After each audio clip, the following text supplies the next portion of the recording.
Welcome to La Rosa Reads. I am Denise La Rosa, and today I am joined by one of my favorite people on the planet, the one, the only, the beautiful Amanda. And we are going to talk. That's so sweet. Well, thank you for being here. Can I just say to you guys, this was like a total surprise. Amanda said she was going to crash my recording for La Rosa Reads today, and I didn't think she was serious, but she straight up showed up to the house. So the whole family. Yes, whole family's here.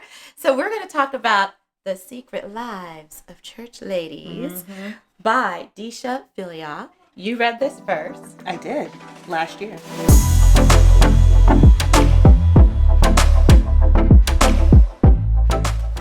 I'm going to use this as a church fan. Child, I need one too. Because if you ever went to a black church, well, you know every single character in this book. Yes. Oh.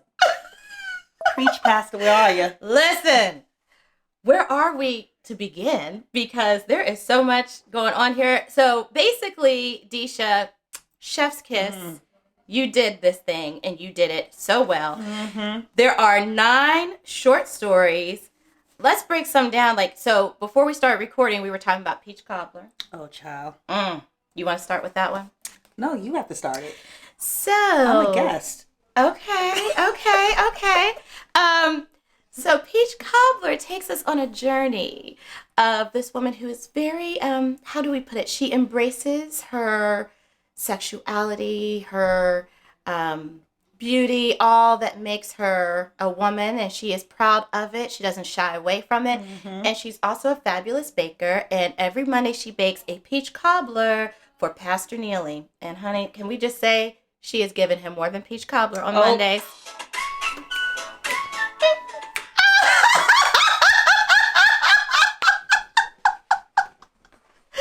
It's all good.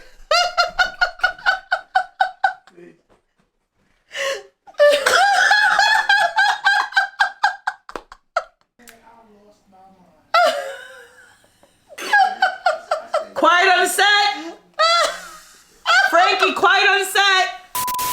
But anyway, no, peach cobbler is good. I actually wanted to eat peach cobbler while I was reading this that story. Me too. And I'm not a peach cobbler person. But it actually, so as I said before, every character reminds me of growing up in the black church. And I know these people. So I don't remember the name of the church, but my Auntie Diana used to take me there. And I know the name of this character, but I don't remember her name. Do you remember her name? I gotta look up her name. She was, whoo, Lord. Do we even know her name now that I think about it? Oh, probably not. I don't think we did. Because it was written we just by... know the name of the Right, we know the name of the pastor. Right, because it's coming from her daughter. It's like her daughter sharing experience. Right. And then the daughter is a very intelligent young lady. Very, very smart because she wants to come out of poverty. And then the mother gives her daughter to the family to help the son with his academics. So the pastor is married. Yes. And his son needs some tutoring.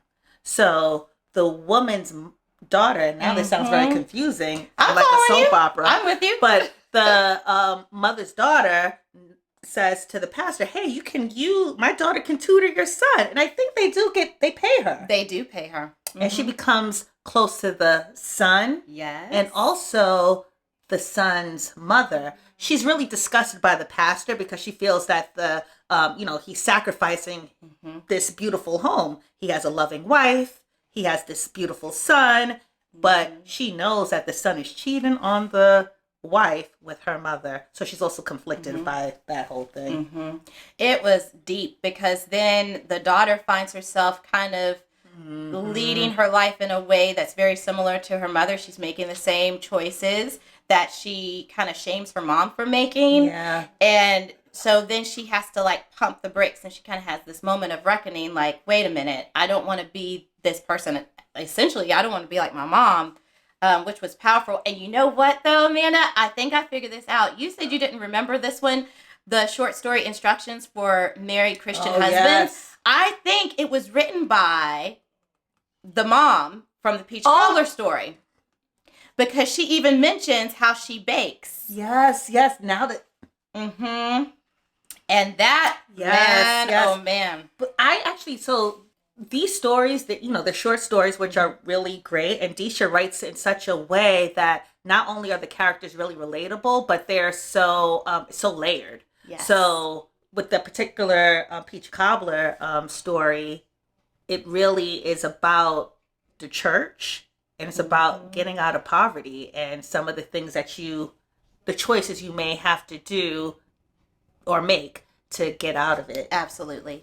And I was saying when I did my first 5-star read of the year video that featured the secret lives of Church Lady, I was saying that I was able to see the humanity in these women.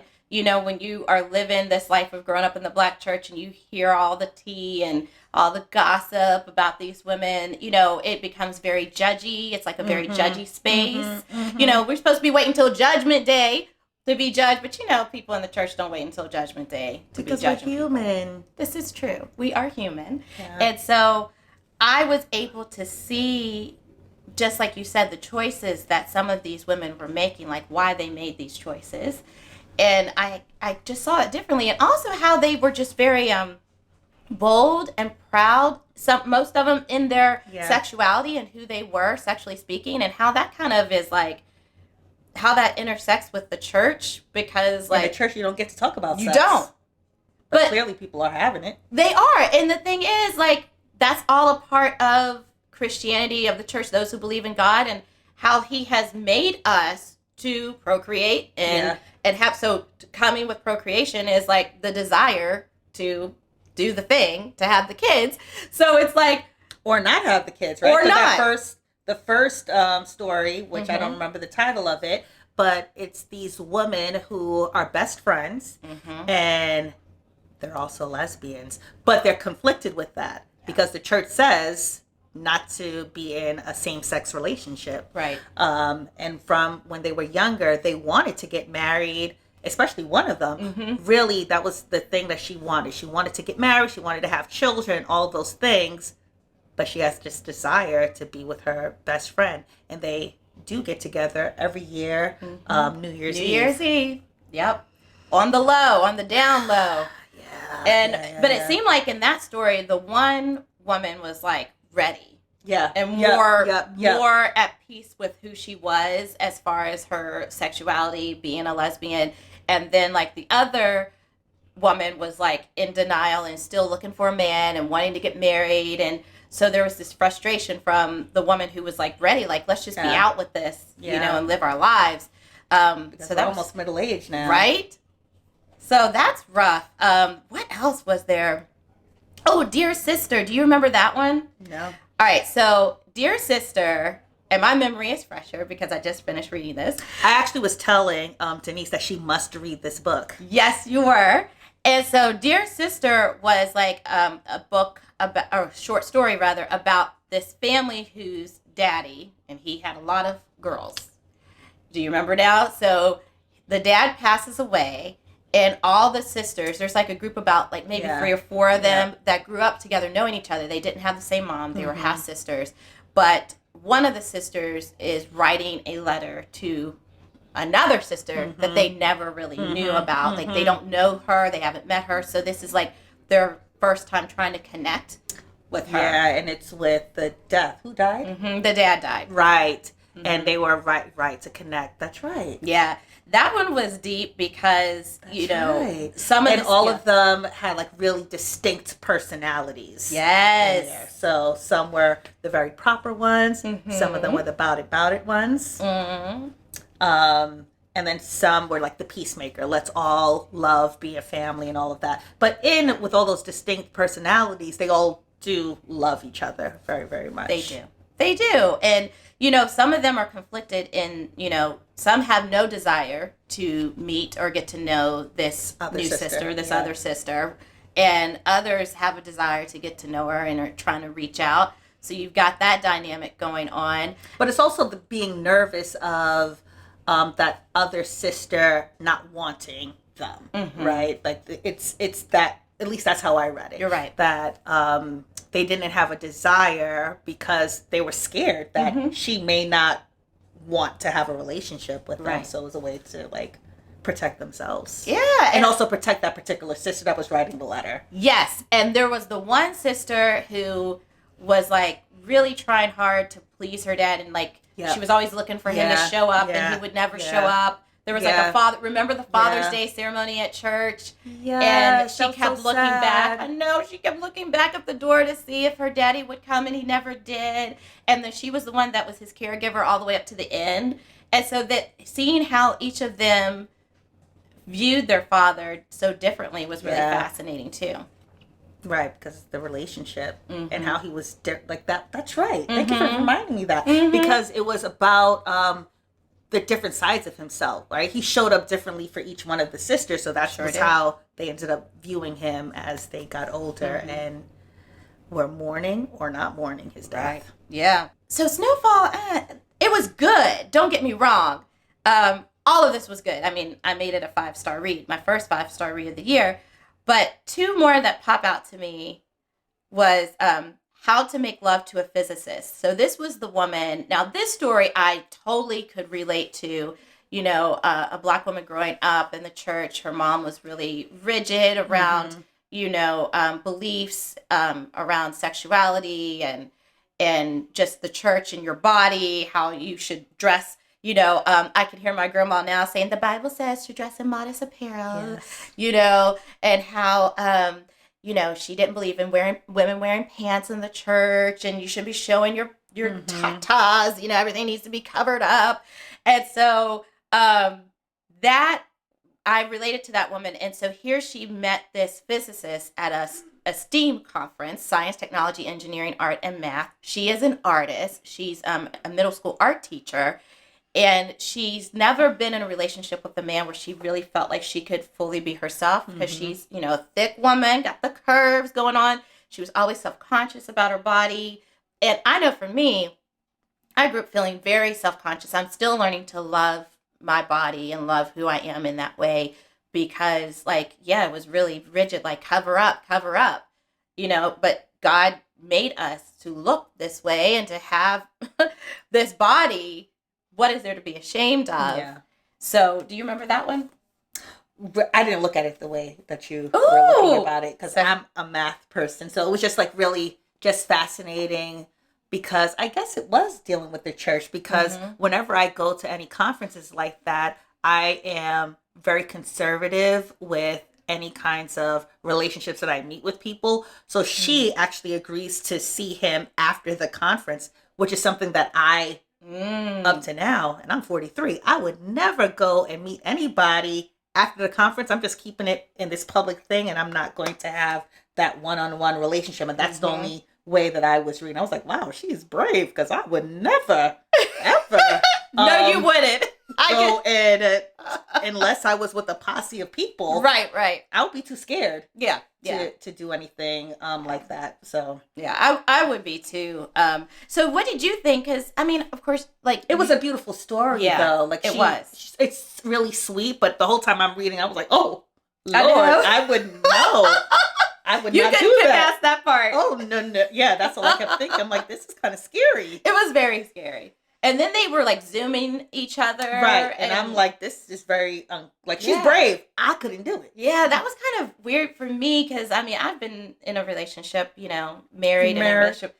Yeah, I'm married. So I've been in this relationship for like over 16 years. So like, we weren't together. Like Skype wasn't even around back then. So it's like, I'm imagining they're cooking and they're falling asleep with like, right. Like, it was Zoom. Like a very like loving, fast relationship that I couldn't do even before I was in a relationship. Like being a single woman, I'm not single now, but back in the day, I could not. Like, she's very brave. Yeah, yes, indeed. And then she did go through phases where she cut him off. Like, and I love that she had a therapist. Yes. Because you know how I feel about therapy. But also to talk about that in relation to the church, right? Because that's how I was raised. You don't go and talk about your outside business to a therapist. Right. But it's really beautiful that Deisha does bring that into this story, because mental health is something that we should not be ashamed of. So it's like Right. really powerful that it's like a small thing, but it's big. Right. Like Disha, you hit on something that I didn't talk about in my 5-star read video is that these stories are very nuanced. Don't you agree, Amanda? And like about the Black experience, like the Black lived experience for women, Black women. It's not just about the church. It's not just about sex and sexuality and body image and all of that. She gets so deep into so many other things, such as like mental health. It was more than about church and sexuality. I felt like it was about being a Black woman and what that means to be, what it means to be a Black woman. I hope I'm saying her name right. How did you say? Was it Jael? I said Jael. Jael. See, my West Virginia accent. I can't. Well, use it. Go ahead. Say it. How do they say it? Jael. Oh, I have a friend named Terrell, but the people in the South call him Terrell. Terrell. Yep, we do the Terrell. But I'm from Brooklyn, so I'm saying Jael. Okay, I might be screwing it up. Who knows? I think you're right, but I can't say it, so I'm embarrassed. So you're gonna have to do. Oh no! Don't be embarrassed. I know. It's my.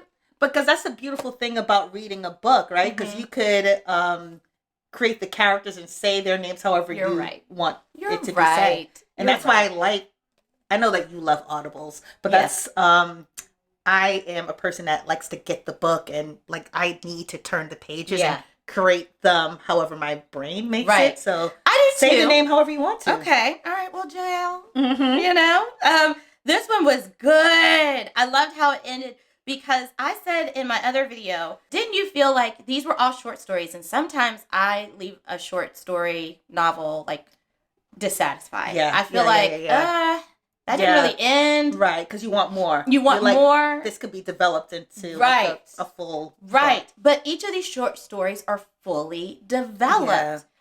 But not so much that you could just cut it off and feel like you can't, in your imagination, imagine what happens next. But I felt so satisfied. So this was the one about the teenager who was exploring her sexuality. She had a thing for First Lady Sadie. Child. And was writing in her journal, in her diary, and her grandmama was reading her business. And so you go back and forth from like Jael talking and like writing her journal entries, and like the grandmama, it's like great grandma, I think, that was writing like her own journal entries in response to what she was reading. It was kind of funny too and good. What did you think about that one? That's actually one I talked to my sister about because I too didn't know how to pronounce the name. So who knows how I pronounce it? I'm pronouncing however I feel like it. But it made me sad as an educator that the great grandma didn't trust her enough to have her own thoughts and was like policing her because she was a good girl. She was. So that I just felt bad that she couldn't. First of all, she couldn't be her authentic self, right? Because she's struggling with the urges of the first lady. Yeah. But she's writing her thoughts down, which should be something private, and her grandma is all up in the business. Grandma does not appreciate that. Listen, grandma's all up in the business. Did that never happen to you? I ain't write nothing. So my grandmother, my maternal grandmother, God rest her soul, she was a minister. Love her. But that woman, they call them helicopter parents now. Yes, yes. I just call her a blanket parent. She was like on top of me, like on top of everything. You couldn't do nothing without her finding out. She was going through my drawers, reading my diaries, finding the key. And then and I'm not saying that to say it was okay. It was very much not okay. It was really difficult. So then I stopped writing, and then I didn't have an outlet, because that's what diaries are for, right? Yeah, you're going to say, so like she had a crush on First Lady Sadie, and, she might have been dropping some F-bombs in the journal, but it's like, that's her safe space. Well, it should have been her safe space. It should have been, right. Yeah. And so so honestly, that really resonated with me. It was a little triggering, and then it also shapes how that parent or grandparent interacts with you, and they start judging you. And it's like, don't judge me off of my deepest thoughts, because as a teenager, as a young person, you're exploring that's the age when you're not fully developed, you're exploring, you're trying to understand the world, trying to understand yourself, and that's like not for people to judge. So that part was hard, but can I just read this excerpt that was hilarious? Yes. So JL had a friend, Cashel, with her little fast self. I love her. That's the thing. I'm like, she's the one they should have been watching. That's what I'm saying. They should have been watching her. But Cashel had this dude, Jamie, that she was trying to hook up with, and they went over, Cashel and JL, like, went over to his house, and he had, like, this crab boil, you know, he was fixing all these crab legs, and she was saying, in her journal, JL was saying how much better Jamie's crab legs, the dude's crab legs, were than her grandmama's. Mm-hmm. And listen to what grandma had to say. Never, I could hear my own grandma's voice. I almost want to do an accent. Never in all my days have I known a child so ungrateful. She has never known a hungry day in her life, not in my house. I bet she wouldn't be so high and mighty in somebody's foster care, which is where her behind would have ended up if I hadn't taken her in out of the goodness of my heart. I raised my child and outlived her, my grandchild too. I believe I have earned some rest on this earth and my crown in heaven. But where else was she going to go? I do my best to make ends meet, and this little heifer says I make bad crabs. And the thing is, she didn't say, I'm sorry. Mm-hmm. But this makes me really upset because it's like, number one, you don't love this little girl enough to take care. Like, you're doing this to get to a crown in heaven. That's all you're thinking about. And the girl wasn't complaining about your crab. She just said this guy's crabs is better than yours. But that's what my grandmother used to do. She would take one little thing I said and blow it up to the point where I didn't even recognize what I said anymore. Oh. I'm like, that's not what I said. Shut up, girl. Shut up. See, Lucille Finnegan loved us too. That was my grandma, my father's mother. And she wanted us to engage in conflict. Oh, really? Yeah, she encouraged it. See. So when she took medication and it made her breath smell bad, aww. So she would tell us, tell me if my breath stinks, you need to tell me that my breath stinks. Of course, we would never. We just said it in our head. But she encouraged us to like engage with her. I love that. Even in the church. See. Well, listen. But that's the beautiful thing that Deisha brings up, right? So there's so many ways of being a Black woman, right? The way you grew up is different than the way I grew up, but we still got that. We still Black. Right. So I love that. That's so true. Because Hattie C. Hopkins, there was no arguing with her. Listen, there was no arguing with Hattie C. Hopkins. It was what it was, what it was. Her name is Hattie C. Yep, that's what it was. Hattie Catherine Hopkins. So Catherine is her middle name with a C, and that's Natalie's middle name. We named her after Hattie C. But that was her nickname. We'd call her Miss Hattie C sometimes. But Mama is what I called her. Mama did not play. And I tell my husband, these are not stretch marks. These are battle scars on my hips and my thighs, and I mean, I was always getting it. See, because she didn't learn from Hattie C. Hattie C said, keep your mouth shut. Well, listen, but my mouth is, look, my mouth is what gets me paid. Me being a good communicator, the gift of gab, so it paid off. You are excellent with that. I tell you that all the time. You're very good. Well, somewhere Hattie C could be looking, so. But, Anyway, I want to say, Deisha, thank you for writing this book. Yes. It's really, really well written. Yes. And there's just a lot of nuggets in there. And you don't have to read it from beginning to end because they're short stories. This is true. I'm going to read more, and I think the UK version is coming out, and it has another story, an additional story. What? And the cover... Sis, the cover is a peach. Really? Yes. Wait, when is it coming out? I can't wait. I don't know. I have to pull it up on Instagram. Okay. I'll tell you because I just saw it. So, yes, Deisha, all the love to you. Yes. And thank you, Miss Amanda, for just crashing. I did tell you I was going to. You did. You're always invited to our home in La Rosa Reeds. La Rosa Reeds. Yeah, we need to do this again. So be sure to like this video, subscribe to the channel, and hit that notification bell because you never know when Amanda might be joining us and you don't want to miss it. Peace.